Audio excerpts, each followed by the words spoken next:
Motherhood is challenging and rewarding, and it's time we discuss the truth about motherhood, our own feelings and desires, why we mom shame, and how we can start standing together. Motherhood is a lifetime of different phases, all while we are expected to manage the weight of life. It's time for us moms to not only help each other by giving a hand, but push each other to explore ourselves on our deepest levels. Welcome to the Mom Still Standing podcast. I'm your mom friend and host, Danielle Lewis. Each week, we will chat with a beautiful mom who is navigating motherhood and life in a special way. My goal, moms, is for us to understand we are more alike than we are different and that we shouldn't mom alone. So join us as we celebrate and honor motherhood. Now go grab your favorite beverage and let's dive in.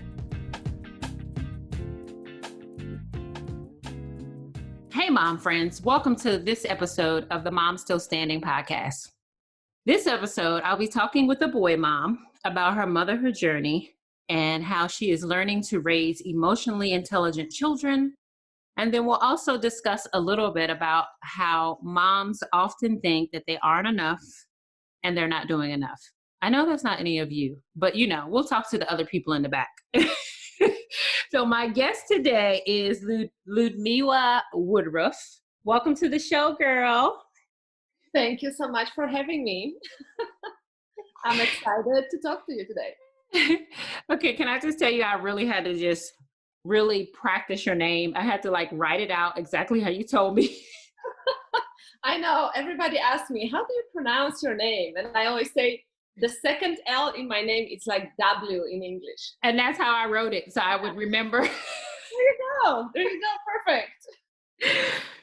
Okay, so Ludmila is, like I said, a boy mom. She has two young boys, and along her motherhood journey, she just realized a few things. And she thought that she was by herself and that she was weird and nobody would understand her. But she didn't really like parenting so much. She thought it was difficult. She didn't understand it. She didn't understand her child. And so that really led her to see a psychologist. So tell us a little bit more about that. Well, yes, we all think we are all alone in our experience, right? Like nobody else is struggling with what we are finding difficult. So I remember when I was pregnant, my mom always told me this will be the most amazing part of your life. And then I became a mom and I thought to myself, I think my mom was confused. This is like the wrong message. It was really challenging. The first year I found myself exhausted, as I found many moms feel really emotionally, mentally, physically exhausted because we love our children, and when our kids are really small, they need us all the time and we take care of them, and then we are deprived of sleep. And so when my son became 1 year old, I felt like maybe there's something wrong with me because I felt a lot of resentment, and I was finding myself thinking, wow, I thought parenting would be really different. I expected more unicorns and rainbows all the time. I mean, I loved him and I still love him. It's just, I was not expecting the first year to be maybe as challenging. And so I ended up at a psychologist's office. And when I told my mom I will see, someone, she said, what? There is nothing wrong with you. You just need to suck it up. It's all great. You just need to love your child and just give. And I thought to myself, wow. No, that's, my mom is Russian. She survived the war, second war. So I said, well, thank you, mom. But I think I will go and talk to somebody. And so it was really an amazing experience just to be, I would say, understood and seen and hear that most of the moms go through the experience of it's identity shift, identity change that, we don't talk about so much. And not many of us are prepared for what is happening when you bring a child to the world. So if we do have more awareness and we have good habits and good self-routine and we take care of ourselves mentally, physically, emotionally before we have a child, it seems we have more of a chance to feel better when we give birth. But we still don't know because, the hormones change. We are sleep deprived. Mm-hmm. Our body changes, right? We look in the mirror and we ask, who am I exactly? Mm-hmm. And so I think the ideas of we should not feel guilty, you should be feeling happy all the time and excited And I think it's blocking us from just asking ourselves, who do we want to be right now when we are moms, as women, as wives, as friends. And so, yeah, my psychologist told me, don't worry, it's normal. You are not alone. A lot of moms, most of them, go through this period of adjustment and identity shift, and don't feel guilty if you feel like parenting is hard. And she told me, I'm a psychologist, I'm trained psychologist. And sometimes I will put my child in a crib and she will yell and I'll just go to another room so I don't lose my temper.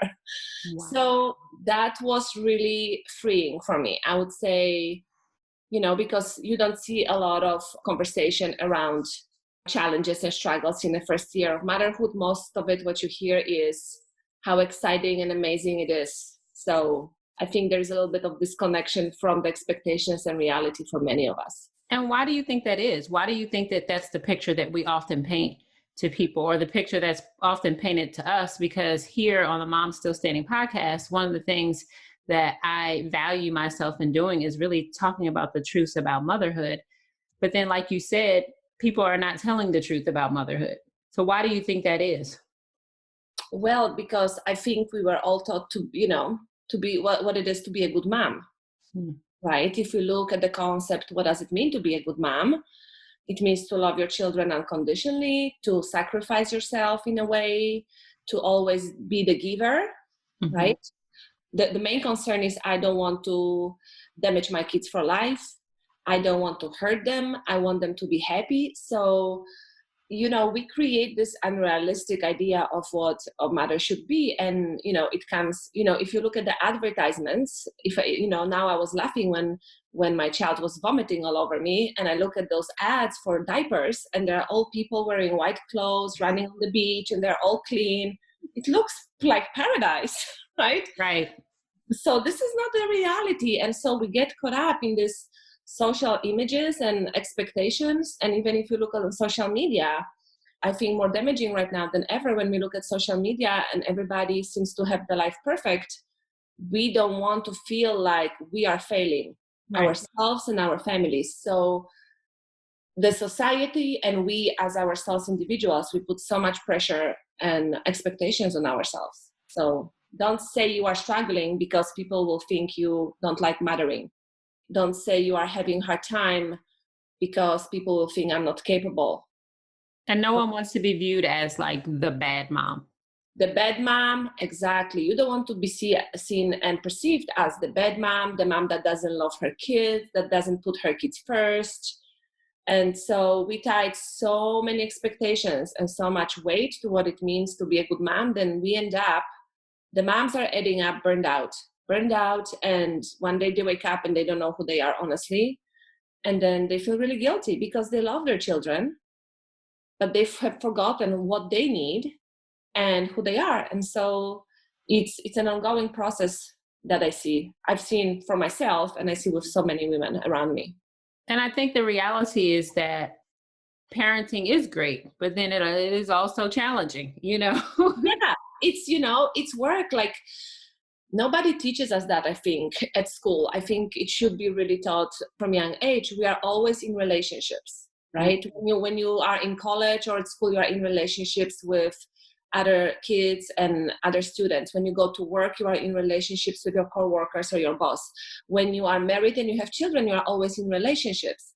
And I think we are catching up right now, but I think there is much more catching up needed with the education around what does it mean to be in a good relationship and healthy relationship. How does it look like? How do we communicate? How is the self-identity still expressed in a relationship, in marriage, in motherhood, at work? And I think so many of us just forget about our needs and that we are human. And yes, we are adults and we are moms and wives and employees and bosses, and we are also women. And as women, we want to thrive and should thrive as well. And it doesn't mean we will, forget about our families or don't care. But when I ask women, what is something that brings joy and to your heart and what really puts a smile on your face, many of them will say, I really have no clue. Or they are so tired that they have no energy to give to themselves. So yeah, I think there is so much to be still talked about and explored. And I think there should be many people coming together and exploring and sharing those ideas, that if we show our children that we don't matter in the family, that we are always on the last place, and that we are supposed to be exhausted. If we tell our children, I'm tired, I'm tired, I'm tired, and they see us exhausted and frustrated and snappy, they will think this is normal. That when they get married or they will become moms, that this is their destiny. Right. Right. And so just having those conversations that this is not normal. And we started doing it with our boys at some point, because we would hear, why are you leaving us with a sitter? And we said, me and daddy, we have a great relationship, and you want us to stay as a family in one house. And in order for us to do that and keep caring for each other and loving each other, me and dad, we need time alone without you, like you are with your friends. Right. You spend time with your friends, you have play dates. Well, me and dad, we need play dates too with each other and our friends. Right. And it was very clear for them for the older one. I have a 9-year-old and a 3-year-old too. The 9-year-old really understood that. And a week later, after this conversation, he asked me, he said, Mom, I feel really sad because I had a lot of play dates this week and you have not seen your friends. Oh, wow. That is so interesting. Yes, and he was able to really process that and grasp that. Yes, I think it's just we underestimate how smart our children are. And if we engage them in life conversations, not to scare them, not to shame them, not to judge them, but just to show them and talk about life and experiences and relationships, they really understand that. Some may be a little bit slower than others, right? I have my son is highly gifted, so that is of course helpful. But I see with many kids, when you can just have a very simple conversation without guilt and saying, that's how I told it to him. I said, I love when you have play dates. I love to take you to play dates. I love to see you smile and being really in your element. And this is also something that I want for myself and your father. And he really could understand. I said, do you see how that matters? And he could really relate. He said, yeah, of course, I love to be with my friends. So I can understand that you and dad want to be with your friends and spend time together.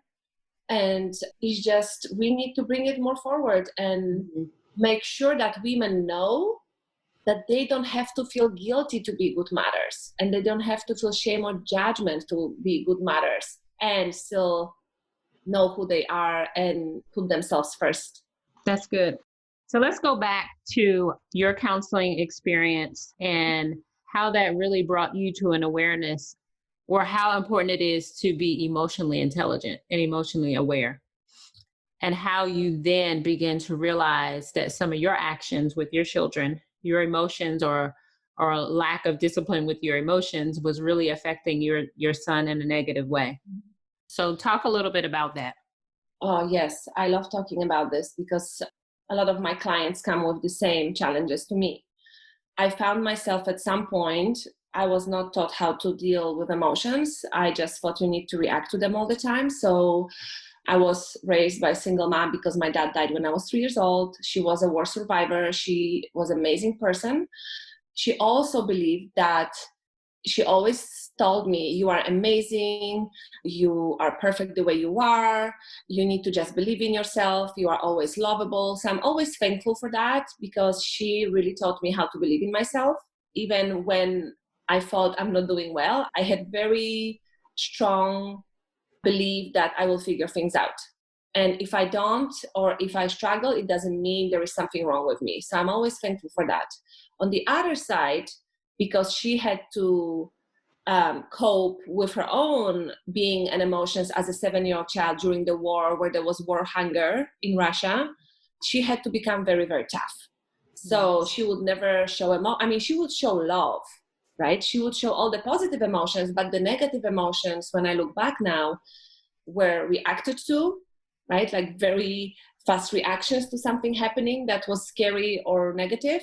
Or I think we were eating through our emotions in my house. It was culturally acceptable to always eat. Let's say you had guests over, so we'd eat. So when I went to my psychologist the first time, the first experience was just very encouraging to understand that I'm not alone, that this is very normal part of motherhood process and my identity change. And then where we moved from Europe, I used to live in Europe, we moved to California, and I found myself really eating from stress. I would yell, I would find myself losing control, I would yell at my son, and then I would go into the pantry and just eat, stress eat, because I felt so horrible about myself that the only way to cope that I knew was to eat or yell more and then feel guilty and then go apologize from a place of just shame and, not feeling that I'm really doing something wrong here. And at some point I came across the Life Coach School podcast, and I started to listen to the episodes, and I started to find myself very intrigued with the tools that were shared on the podcast. And I really signed up with the training. And when I was practicing the tools, what I discovered was that I can still feel anger, I can still feel frustration, I can still feel disappointment, but I have a choice if I want to yell through anger, if I want to say hurtful things, if I want to eat through those emotions, or I can just start exploring where it's coming from and make choices that are more conscious and more healthy for me and my family. Because I was really in a spiral of, I didn't recognize who I am anymore. I felt pretty miserable. And I knew that I'm not supporting my son in the way that he needed me to support him, because I would yell at him and say, "Stop yelling," while I'm yelling. And he would just look at me confused. And because he's gifted, at some point he's like, "But Mom, you are yelling and telling me not to yell. What's wrong with this?" Right. And what I've seen, I didn't realize that with some highly gifted children, you can have also emotional intensity. So these children experience emotion very, very deeply. If they remember something, they remember it because how they felt in the moment. Mm-hmm. And that was my son. And so every time when I would create a lot of chaos or react to his behavior in a way that was, very inappropriate, I could see it. It was really breaking him in a way. He felt like he's not enough. He would tell me that. I feel like I'm not enough. I feel I'm stupid. It was painful. It was because I didn't know how to deal with him. He had so much energy. Mental energy, and also emotional energy and physical. He's very advanced still. And I was really not equipped. I didn't take any courses. I used to work as a parent. I thought I know what to do with kids. And I found myself in my life really asking myself, is this how motherhood is supposed to look like? Is this what my life will look like right now? And it felt pretty depressing in that moment. One of the things you told me was that the moment we raise our voice, we lose them. Yes. And so when I was in this period and I found the coaching, I still went to see a psychologist for my son, because we always think there is something wrong with our children. There's nothing wrong with us. If they just behaved well, we wouldn't have to yell, right? Don't you think that? It's like every time, like, can you fix my kid, please? So we went to a psychologist, and I'm explaining to this person, and I felt shame. I felt really shame, because everywhere I would go with my son, all the kids would kind of follow the instructions, or they would be a little bit quieter, listen to moms. And my son would go all over the room, touch everything, open everything. And I didn't realize, because he is curious. His brain is curious. His brain operates on a different level. And so I found myself really hiding. I was ashamed to go out at some point, because I had to deal all the time with, don't do this, don't do that. Can you please calm down? And so not only that, the other moms probably were looking at you and, maybe making snarky remarks. Yeah, I heard from somebody that, you don't know how to discipline, how to parent, or maybe he has ADHD, you need some medication, people that even don't know you. So when I found coaching, started to practice the tools, I was still struggling. So I went again to a psychologist in California with my husband. I'm very thankful for my partner. He's very supportive. And when I sat down with the psychologist, and again, I think that's what a lot of moms are missing. Women in motherhood or marriage, everything overboard is just to be seen, heard, and understood. And he just looked at me and said, "You must be so exhausted." He just said that. And I just started bawling. I started, "You have no clue how exhausted I am." He's like, "You must be so exhausted from parenting." And the moment I felt like I'm seen and I'm not crazy, I was able and open to tools. "Please tell me what I can do different." I understood it's me. He said, "Listen, there's nothing wrong with your child. He's just very high IQ, high energy, intense emotions. You have to find him school that will be able to challenge him, friends that will be on his level." And he told me, with children, every time you raise your voice, they stop listening. That's it. You lost control. You lost a way of communication that they will be even able to hear you. Mm-hmm. And so he said, "You really need to start practicing slowing down and speaking always with the same tone of voice." And it is hard, right? It's not, but just by practicing it. So he gave us some really helpful tips, and I understood that, there are children that are like my son. There are children that are different. Everybody is different. So not everything works for every child. Right. This is not a cookie cutter approach. Exactly. So that's what we have been doing. I committed. I committed to improving the way I speak, to improving the way I see myself, to improving of how I take care of myself. Because what I realized, a lot of the stress and resentment was not even coming from his behavior or me portraying his behavior as wrong. It was coming from me feeling like I don't matter anymore. Where am I? Everybody's needs are more important than mine, and I felt really resentful. And the moment I realized that, I understood that it's my job to take care of me. It's my job to make sure that I eat well and I move. And if I want a hobby, I need to do that.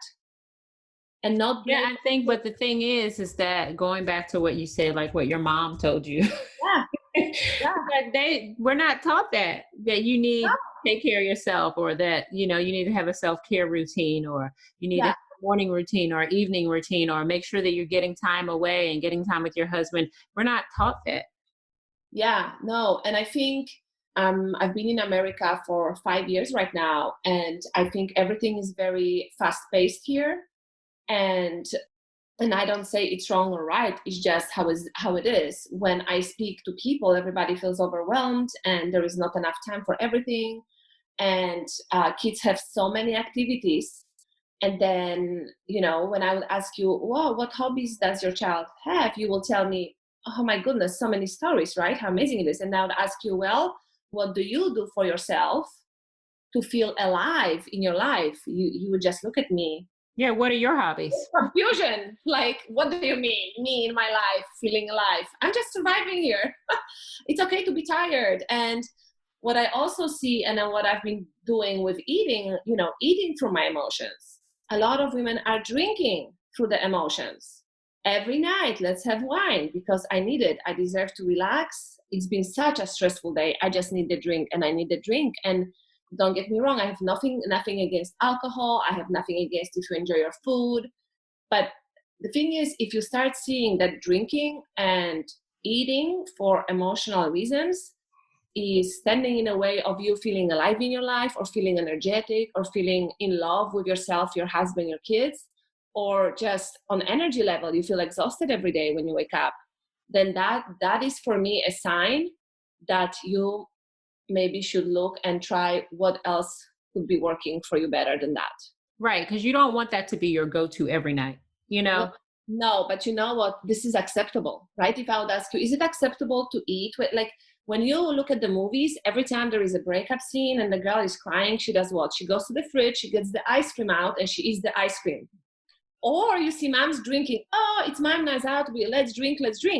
And so it's socially acceptable for us to eat and drink and maybe watch too much Netflix or be on social media scrolling all the time. And we just so much disconnect from our life in those moments. I don't say don't do that, but are you aware how much do you drink? Are you aware how much do you eat? Do you want to lose weight, but you find yourself in this cycle of constantly eating? Or it's we go for this, and I don't say to shame anybody or judge, it's just how our brain operates. And in the modern world, you have so many possibilities to numb yourself. It's at the reach of your hand, to bag of chips. Say that again. You have so many You have opportunities to opportunities to distract yourself from your life and disconnect emotionally from yourself right now. I think that's very important. I think women need to hear that. I actually went to this seminar a couple years ago, and this mom gave her testimony, Mhm. and she was having a hard time when she had her first child, Mhm. and she went to the doctor, and she was just like, I'm just having a hard time. This is just a Mhm. lot. And he told her to have a glass of wine every night. Oh And my she goodness. became an alcoholic. Oh my goodness. The doctor said that? The doctor told her to have a glass of wine every night, and she became an alcoholic, and this destroyed her family. And so that was her testimony, was telling how she overcame alcoholism. But it all started with the doctor telling her to have a drink every night. And so I think women really need to hear what you're saying, is that we're not saying that we're opposed to drinking or that you can't have, a glass of wine here and there. But if you're using it to really distract or numb yourself, then you really need to go a little deeper and figure out, wait a minute, what Mhm. is really wrong here? Yeah. Because I mean, it ended up being an amazing testimony of how God really healed her from that. But it was just that the one thing the doctor said, just have a glass of wine every night. And one glass led to one glass, led to one glass, led to her being an alcoholic and destroying her family. Yes, because the wine glass didn't really fix the root problem, right? It's like you have and in my coaching, I was trained in emotional eating, and we had also a drinking component, because through my coaching, we call it buffering. So everything, if you find yourself using everything that's outside of you to make yourself feel better in the moments when you feel discomfort or negative emotion, and you are using, as I said, Netflix, movies. Some people use porn, right? Mm-hmm. Gaming, drinking, eating, smoking, Smoking. Mm-hmm. right? Smoking. Everything that gives you the immediate dopamine hit, and you are doing it over and over and over again to fix how you feel discomfort, because you don't want to feel discomfort. So many people are running away from feeling emotions, the negative one. Oh, we love the positive ones. We love happiness, excitement, and all of that. But if I told you, hey, do you want to sit with your frustration? You'd be like, hell no, give me the wine. So this is what happens. And I see so many moms, because they feel lost, they feel overwhelmed, they feel boredom, they feel like, I don't know who I am anymore, this is too much, I miss my free time, whatever that is for you, that's not being heard or seen by you, right? And you numb yourself with buffering, so using external things to feel better. When this buffer has a negative influence on your life, that's the moment to really ask yourself, is this how I want to live my life? Is this who I really want to be? Right? Is this who I want to be every night with a glass in my hand, or with the chips and ice cream every night? Is And this so what I you want? basically had to ask yourself that same question. And you had Exactly. to make a choice, because it is a choice. You had to make a choice that, you It know, is a choice. It is a choice. And I know it seems hard, right? People are like, oh, it's not a choice. Well, this is what I'm going to tell you. If you will decide that this is not your choice, you have no options in life, because then you make yourself a victim. I will take the radical self-responsibility every single time, because then at least I know I can do something about this. The moment I say it's out of my control, I don't know what to do, it's so hard, then it seems like I'm hopeless. it is hard. I'm sure it Of was hard course, for you of trying course, to shift of and course. make changes. Mhm. So what kept you on the path of, I'm going to do this, I'm going to make these changes? Well, there is my mom again. It's so funny because, at some point, this is what my husband said after she told me that. So she came to visit us in California, and I was already exploring the coaching. I went to see the psychologist just 2 times, and I was really deciding also to do something around it. But I was connected, so I was committed, let's say like 1 foot in, 1 foot out. It was kind of not really there. And my mom came to visit us after I had our second son. And she looked at me and she said, "My child, what happened to you?" And I'm confused. I'm like, "What do you mean?" And she said, "You always used to be this light in the room, high energy. You were this person that would always have parties and smile and dance and enjoy. Like the enjoyment and joy and love for life was just with you all the time." And she said, "Now I look at you and you just worry about your children, but your children are fine. You worry about your husband. Your husband is fine. Mm. You are not fine." She said Wow. to me, "You are not fine." She said, "Look in the mirror." Okay, you ready? "Is this who your husband married?" Ooh. And it was not even about him, that I have to please him. It was just, do you see what happened to you? Who have you become? And I looked at myself in a mirror and I was 20 pounds heavier, but it's not even the weight. It was the mental, emotional weight Mm-hmm. that I was drained. I was standing there looking at myself in the mirror and I'm almost crying right now. And I thought, what happened to me? Mm. Right? And she really started to push me, said, "You need to go and find the gym. You need to get in shape. You used to be so athletic. What happened to you? And like your energy is so low," right? And so, we don't want to listen to our moms. So she would be on my case because she came to stay with us for almost 4 months. And she would just nag and nag. And I said, well, I just have to get out of the house because she's not going to stop talking. So I found this amazing small fitness studio in California, Fresno, that is specialized in kettlebells and TRX. And it was owned by Dina Juve, who was a fitness star for Women's Health magazine, and by Melissa Alberti, who was managing the fitness studio. And I just walked into the class and I almost died. I was looking around, there were women twice my age, and we were swinging the kettlebells. And after 10 swings, I'm dead. And they are like going for 45 minutes. And I thought to myself, yes, I need to come back here. This is not right. I'm like an old person. I'm an old person at 32 years old. So I was older at that time. I think it was 35. But it was eye-opening. So from that point, when I started to really take care of me physically and adding the coaching to it and self-coach and being coached and really being honest, I'm responsible for yelling at my child. Even if he misbehaves, I still can decide to yell, to say horrible things to him. Like I used to say this is really painful. I used to say, "Why are you so difficult?" Yes. "Why are you so difficult?" What do you think the child felt when I said that? That was not nice. But later we did have conversation with my son. His name is Nate. He's amazing. And he even doesn't remember that anymore. But 3 years ago we had a conversation and I said to him, "Remember how I used to yell?" And he said, "Oh yeah, mom, but you don't do that anymore so much." And when I got certified with the life coach school as a life and weight coach, and my coach, the owner of the school, asked for reviews, and my review is on her podcast. So I have a snippet of like 2 minutes about my experience. And I sat down and I listened to it with my son. And we both cried because I talked about my shift as a mother, how I spoke to him. And he looked at me, he said, "Mom, I'm so proud of you. I'm so proud of you. You don't yell so much anymore. You really are gentle with me. You speak to me differently. I'm really happy. You need to teach that to other moms." You need to go start a business, Mom. You've got this down. Yes. Yes. I think that's important to point out because you had said before that parents have to model the behavior we want our children to have. And I think what we often forget when we're parenting is that we are our children's first role model. Yes. Like we teach them things even when we don't mean to teach them. We teach them everything because they watch us. Yeah.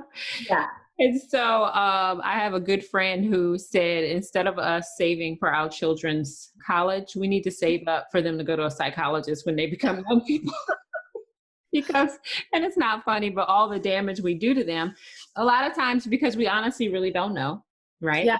Or Yeah. we're parenting from a very broken place Yes. of our own childhood or our own issues. Mm-hmm. But I think it's so commendable to hear like women like yourself that were able to make a shift when your child was very young so that, you're not repeating these dysfunctional behaviors through their teenage years. And then they end up being damaged, because we do that. We damage them emotionally and mentally because we haven't done the work. Yeah. And so that's why I think it was so important to bring this conversation out, is because women need to know that. I know someone is listening that has found themselves in some things that you've said, and there's no shame. It's not here for judgment. It's really here for an awareness to say you're not alone. You can correct this. You can course correct. You can make different choices. You can heal, and you can begin a new path. Everything, I always say, everything starts with you. When you find yourself struggling in your marriage, and I don't talk about abusive behaviors, right? Because there's a difference. Right. I speak about regular families who don't have abuse, physical or mental, or or emotional, families who really love each other, but they find each other sometimes struggling within mothering or marriage. Everything starts with you. If you feel like there is something triggering you, I really encourage you to ask yourself why. And when you find yourself answering, because my husband does this or my son does that, don't go there. Come back to, why is it triggering for me? Go deeper. Go deeper. Why is it? What is it within me? Most of the time, when you start going inwards and you let go the people of the hook in your life, let's say for this one moment, ask yourself, what is it within me that's not being heard? It's not being loved. It's being disregarded. How do I don't love myself, don't accept myself, disregard myself, don't take care of myself, like I don't matter? And this is where the biggest shift in your life will come from. Because when I start talking to people, and people, I've been coaching a lot of moms, but now I'm starting to get their husbands into the coaching as well. And when they come in and say, well, my boss spoke to me in this way that was inappropriate, and I got so mad. And then when I go deeper, I say, why did it bother you so much? Why were you so triggered? Well, because I felt maybe I'm not doing a good enough job. Well, where is that coming from? Because I felt like this when I was in high school or when I was in elementary school, and my parents said that I'm not doing a good enough job. And so we have those wounds that are still open, and we don't tend to them. And then we just carry them to our marriages and our parenting. Mm-hmm. And a lot of times we don't even realize that wound is there until we do an exercise like that. Like I did this exercise just before the whole pandemic thing. I think it was in January. I went to a seminar with a friend, and we had to do this why exercise, and we had to sit across from someone. And we had to keep saying why, and it was so uncomfortable. But each and every time the why got deeper, it went back to childhood. It's such an amazing thing to do. It really is. That why exercise is so amazing, because we don't realize that, because we want to deal with what we see right in front of us. Oh, it's my child. Oh, it's my husband. And like you said, you keep backing that why up, and you realize that it's something that happened in your childhood or with your parents. It's for sure. And I also think as a society, we are not taught anything about emotions. We think emotions come from somewhere else. We have no influence on them. We just need to react to them. And so there is a lack of, I think it's coming now more than ever, of emotional education, emotional intelligence education. And what I see a lot, and what I've been experiencing every time when we are so when we buffer, when we drink and eat and smoke, whatever we are doing, or we are yelling and yelling, we are so disconnected from ourselves. We are so disconnected from what we feel. We don't want to feel in frustration and disappointment and feeling not enough. And when I go with the clients inside, let's say, let's go into your body, close your eyes, describe how is this emotion, how does it feel in your body? A lot of people feel it around the chest or their head, and then we just talk through this and we breathe through it. And it's an amazing experience. A lot of them cry, but it's just to show that the emotion will not kill you. You can process it, you can allow it, but mostly what we do is resist it. We pretend it's not there. We distract ourselves constantly, so we don't even know how it is to feel. And when we don't feel, we are not really with ourselves.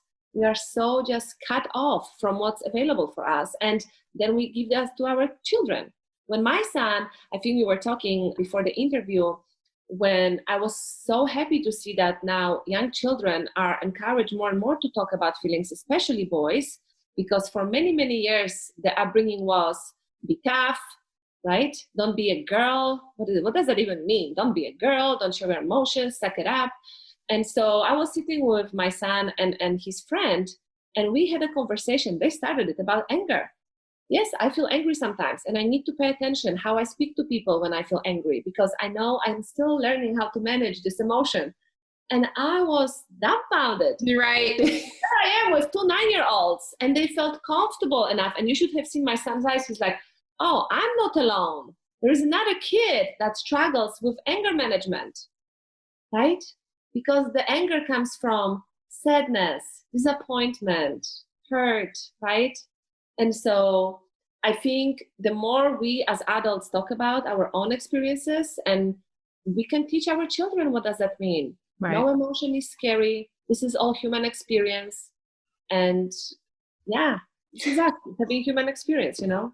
Right. So I want to share what I looked up emotional intelligence, and I just want to share what some of those definitions were, just so people have a full awareness of what it is. Because I think I knew what it was, and I've taken even workshops at work on the emotionally intelligent leader.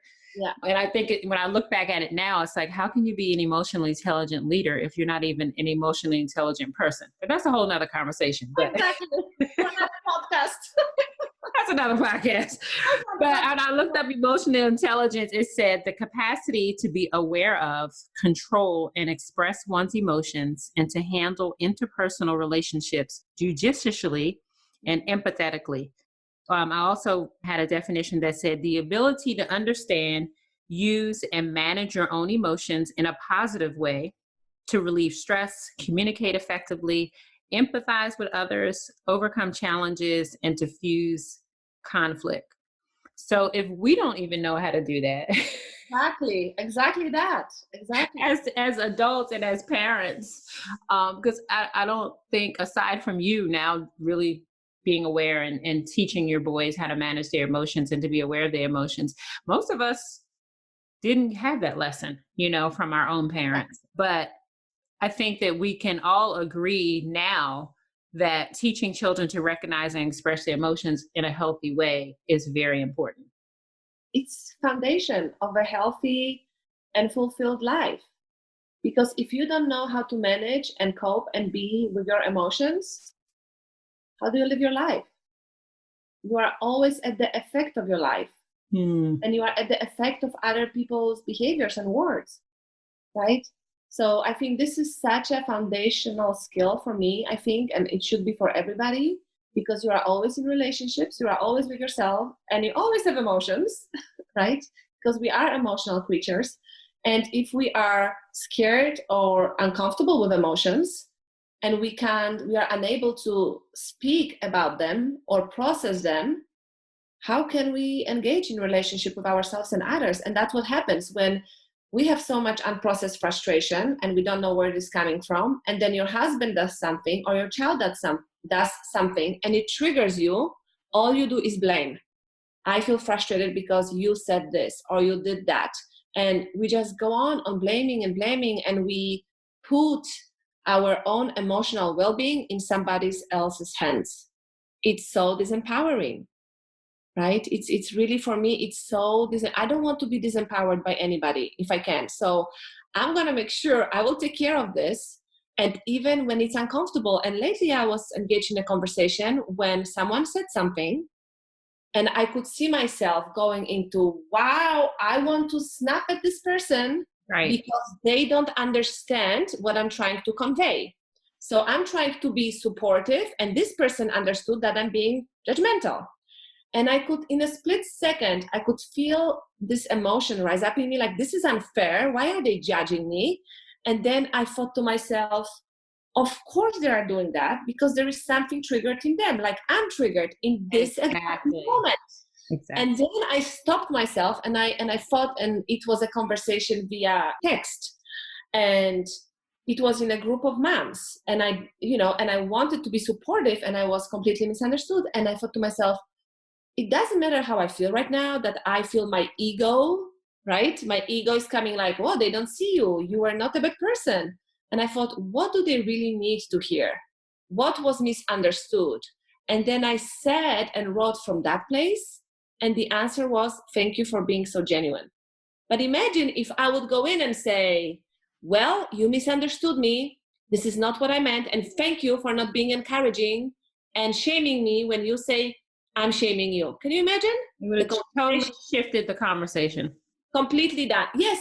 Yes. So the question is, are you here to be always right about you and always want to be seen? Or are you here to find a way of communicating in a way that people at least can be able to hear you, or in a way to support others? Because I'm not there to hurt or shame.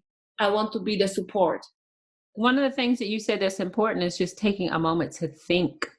Mm-hmm. Just that moment to just think and rewind and just think logically, like, wait a minute, let me just get my emotions together because I feel that something is trying to come up, and think and try to be a little understanding and have a little grace. And because you did that, you were able to shift your response to something more positive. Yes. Whereas had you let the emotions come up in you, you would have shifted it negatively. Exactly. And I think it's so powerful. It's a practice. Mm-hmm. 5 years ago, I would just went off on that person. I would be like, excuse me, let me show you. I'm a strong personality. I'm going to show you how strong person I am. And you are not going to boss me around and tell me what I'm doing here wrong. That would be, you know, this is my mom parenting. Like, I will show you. But I understood that I can still be a leader, and I'm still a strong person, even stronger, because I don't escalate conversations and de-escalate, and I choose connection over my ego. You choose connection over your ego. Wow. Yes, because I'm sure she didn't want to judge me. I'm sure 100% something was triggered within her. She saw something in my writing that she felt like I was not seeing her. 100%. So she replied in her manner. And so for me, this came up, and I was like, wait a second. I'm a good person. Wait a second. I'm here to support. And my first reaction was, let me tell you. Then I was like, no. Remember. Ask yourself, how did it work out before for you? No. Right. It's not to let other people speak badly of you or be mistreated. It's not about that. I truly believe in situations like those with our loved ones and our children. Your husband wants to be seen and loved. You want to be seen and loved. Your child wants to be seen and loved, and accepted as you are and as they are.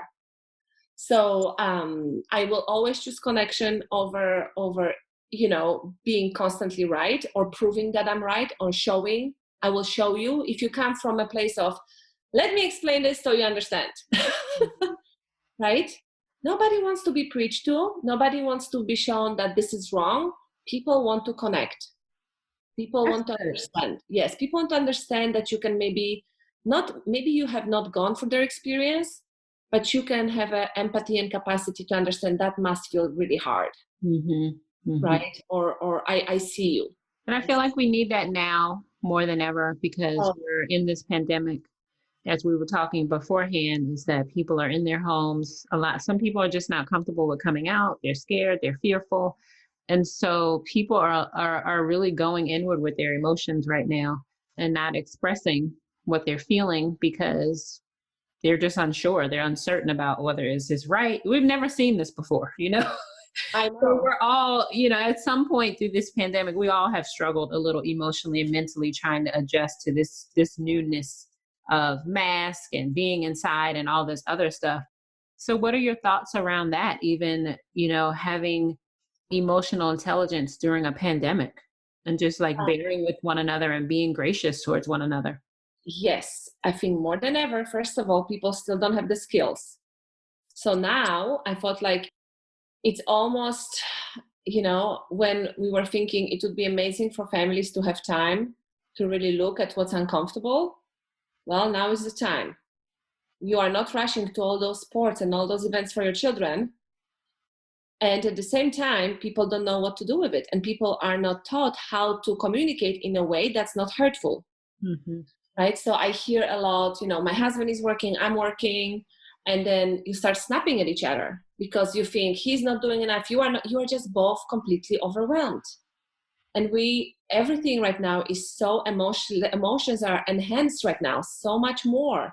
The children are really struggling. As I told you before, a lot of kids that I know, they are really having a hard time being in isolation without their friends. It's really hard on them mentally and emotionally. Even if they don't express themselves, they misbehave. Because this is what I'm going to tell you. Behavior is a language. Behavior is a language. Look for the signs. When you had a kid that was kind of on and off with behavior and now is all the time like triggering you and talking back, well, why do you think it's happening? He will not tell you if you've never had conversations about emotions. He's not going to say, Mom, I feel sad. He's going to be really difficult because he is overwhelmed. He doesn't know. He feels alone. He feels lonely. He feels sad. He wants to go back to school, be around his friends. That's what happened in my house at some point. My son was crying at some point and saying to me, I learned so much being at school around kids because we do everything together at the same time, not me sitting in my room by myself. Mm-hmm. He doesn't do all of that. And then we have marriages. We have marriages where we love each other, and some people go out to work or some people work at home. So the people that do still go to work, they are anxious to get the virus, a lot of anxiety. Anxiety is on the rise right now. And then you are anxious to go to work. They have expectations. And then you come home and you don't want to make your family sick. And, you think, if I bring it home, or what happens? And then if you have families that both work from home or one works from home, you need to make sure that the kids don't enter the office. The kids are not listening, a lot of yelling. So I would really advise everybody just to take a deep breath before speaking about issues that are triggering in your marriage, on your parenting right now. And I truly believe that I always choose love and compassion. If I feel really mad with my husband or my child, I don't want to come into the conversation from that place. So I will remove myself. If that means I have to put my children in front of the TV, that's what I'm going to do. And I make a decision. And I make decision to go to the room and do what I need to do to calm down. For me, it is meditation. It is sometimes I dance, sometimes I write. And then when I'm calming myself down, and I also do breath work, when I calm myself down, then I ask myself, what do I really need to communicate? What do I need my partner understand? And I do it in a way, not from a place of blame, telling him, because this is what it is. Nobody wants to be wrong. We know that, right? Nobody wants to be preached to. Mm-hmm. So how do you come into the conversation? Do you come into the conversation saying, the way you behave makes me feel like this and that? You lost them. If I would come to you and say, Danielle, the way you spoke to me makes me so furious. This is horrible. How would you react? You would come from a place of, I will protect myself, so I will attack you right now. And so it's very important to look at the communication skills and how you communicate and the dynamic. So when I want my husband to understand that I'm struggling with something or something needs to be improved, I come in and say, honey, I've been feeling really overwhelmed lately. And I think maybe if we have schedule that involves ABC, I would feel more in control. What do you think about this? How could you help? Could you help me by taking the boys for an hour outside on the weekend? Like just in front of the house, you don't have to go. But I really need 1 hour just to breathe. I feel very stressed out. Could you help me? So I make an effort to connect and I tell him I'm vulnerable. I'm not telling him, you are really not helping me. Right, because I think one of the main words people need to know is that you use the difference between using I statements and you statements. Mm-hmm. When you come with the you, it's very blaming and you're going to make the person defensive. When you say I feel like. Exactly. It's a different feel and you get a different response. Different feel because normally people do want to help you. If I would ask you, do you think people generally do want to help you? Do you think if you have a good marriage that normally your husband wants you to feel good about yourself? For sure he does. Right. And he's struggling himself.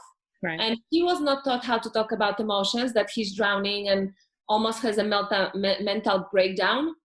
He's like, I need to be tough. I need to just be, so I'm not going to be speaking. I'm going to have this face, or I'm just going to respond, not even respond, but react to frustration. I'm going to react to frustration. I cannot feel frustration. I will react to the frustration. And so I think that's what's happening a lot right now in all the households. And it's sad because we suffer, our partners suffer, our children suffer on top of the pandemic. It's adding more pain on top of the pain. And I don't say that to feel guilty. This is very normal. We are in a very, as I said, emotionally enhanced situation. There's a lot of unknown, a lot of insecurity. So I would encourage you to really come from a place of love. I come from a place for myself, for my children, for my husband, even if it doesn't feel like happy. Yeah. I think the other thing I think people need to realize that if you need to talk to someone, that you need to take the steps to do that. You have to. Because it's just like you said, very uncertain times. I think the other thing that people need to take advantage of is a lot of employers have something called the Employee Assistance Program, and it goes by the name of EAP. And it's actually where your job will pay for a certain number of counseling sessions. And I know my employer has really been encouraging people on a weekly basis that if you're overwhelmed, you're feeling frustrated, reach out to the Employee Assistance Program and take advantage of that, because you could just have 2 or 3 sessions and be able to just talk out how you're feeling, and you could feel so much better. And not only that, get some tools and resources to be able to help you and help your family kind of get through this time. So I think it's nothing to be ashamed of going to counseling or talking to someone. It's actually going to benefit you in your mind, your body, and your spirit. And so I just wanted to mention how important that is as well. But to wrap up here, I want you to talk a little bit about, so you are a coach and you help professional women who feel overwhelmed and stuck build confidence in their marriage and motherhood. And the main message really is that you are enough. Because I think we hear moms talk about a lot that they aren't enough and they aren't doing enough. So talk a little bit about that, and then let my mom friends know, how they can connect with you further. Yes. So, when I went for my journey, I knew this is my calling. I need to help more women, because the experience I had, how I shifted and how my family shifted because of that, and how everything improved in my life, I just think it's such an important work. So a lot of women that come to me, they're successful, they have good families. It's, as I say, it's not abuse. It's not abuse, the women that come to me, and they want to do their best, right? And so they come to me and they say, hey, listen, I'm doing my best. And what it looks like, nobody really knows that they're struggling, because on the outside, they look like everything is working, right? Their marriage is working, motherhood is working, their job is working. And then they come to me and they say, I don't really want to damage my child. I feel like a lot of yelling, a lot of sometimes frustration with the husband, but it's not because of the husband, but a lot of, let's say, women that had absent fathers, or fathers that were emotionally unavailable, or women that had divorced parents. And so they bring this luggage with them to the marriage and parenthood, and they want to do well. And they just need some support. They just need support to hear that this is normal, nothing went wrong, that it can be solved for, and everything is within them. And what I hear a lot, that's why we are all enough, always. Even now, if you are a mom who is yelling, crying, feeling resentful at this moment in her life, you are still enough. I want you to know that. Because I think the misguidance is that we are only enough if we reach a certain amount of money, or we weigh a certain amount of pounds, or we are this perfect mom baking cookies all the time. And it's just not the truth. The moment you come to this world, you are enough. You are a human being. Yes. You are a human being, living, breathing. You are a miracle. Miracle. And then as babies, we come in so innocent and we are enough. And then by the parenting and the society, we start having those conditions that are put on ourselves and we accept them as the truth. Those are the conditions that I can accept and love myself. So if I do well in this or I do well in that, then I deserve to be enough and be loved. So we are really unlearning that. We need to unlearn that. We are enough. We are enough with our failures and the behaviors that are not so amazing, like yelling. And we all make mistakes. And, like I mentioned, we are perfect human beings with our imperfections, because life is the good and the bad. And the life is the beautiful, easy, and the challenging, and sometimes ugly. And this is who we are. We have the light and the darkness, and that's a human experience. We have wars, and we have amazing, beautiful events where we celebrate life and people. So it is all, and we are the whole. And we cannot experience happiness without sadness. We wouldn't know what that even means. So life is 50-50. And I think we just need to learn how to accept that. And if we didn't have parents that ingrained that in us, like my mom, thank God, then we need to reparent ourselves. It's like reparenting. We reparent ourselves that we matter, we are enough, and we love ourselves, so we can give that to our children. And I tell my boys every night, you are enough, you are always lovable, there are no conditions. And I remember one day my son asked me, Mom, but I really behaved disrespectful, I was horrible. And I said, yes, your behavior was horrible, you are still a great person, learning how to behave better. But you are lovable. Even it's easy to love in beautiful moments. It's easy to love when it's easy. How about loving when it's hard? Right. Yourself and others, Yeah, that's what we do. And so women come to me, and mostly we work on a weekly basis. I have one-on-one sessions with them. My sessions are really, I hold the space for them.